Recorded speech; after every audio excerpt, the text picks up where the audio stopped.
Hello my sweet and lovely viewers. তো কেমন আছো তোমরা সবাই? আশা করি প্রত্যেকে অনেক অনেক ভালো আছো। আজকে পুরো চলে এসেছি নতুন আরও একটি ইনফরমেটিভ ভিডিও নিয়ে। তো আজকের ভিডিওতে তোমাদের সাথে কথা বলবো দুটি বিশেষ লক্ষণের কথা, যে দুটি লক্ষণ যদি তোমরা কোনো গর্ভবতী মায়ের শরীরে লক্ষ্য করো তো সেক্ষেত্রে তোমরা ধারণা করে নিতে পারো যে গর্ভের আগত সন্তানটি একটি ফুটফুটে পুত্র সন্তান আসতে চলেছে।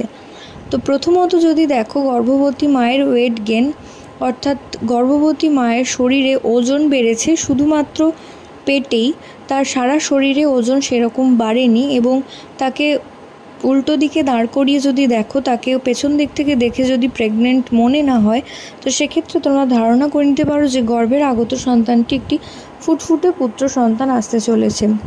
এবং দ্বিতীয়ত যদি দেখো যে গর্ভবতী মায়ের ত্বকের কনসিস্টেন্সি অর্থাৎ ত্বক কিছুটা শুষ্ক হয়ে যাচ্ছে অর্থাৎ ড্রাই হয়ে যাচ্ছে, স্কিন ধীরে ধীরে ড্রাই হয়ে যাচ্ছে, হাত এবং পায়ের তলাও কিছুটা খসখসে হয়ে যাচ্ছে, তো সেক্ষেত্রে তোমরা ধারণা করে নিতে পারো যে গর্ভের আগত সন্তানটি একটি ফুটফুটে পুত্র সন্তান আসতে চলেছে।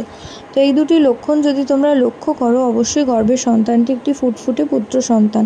তো আশা করছি ভিডিওটা তোমাদের কাজে আসবে। প্রত্যেকে ভালো থেকো, সুস্থ থেকো, সাবধানে থেকো, এই কামনা করে ভিডিও এখানেই শেষ করছি। নমস্কার।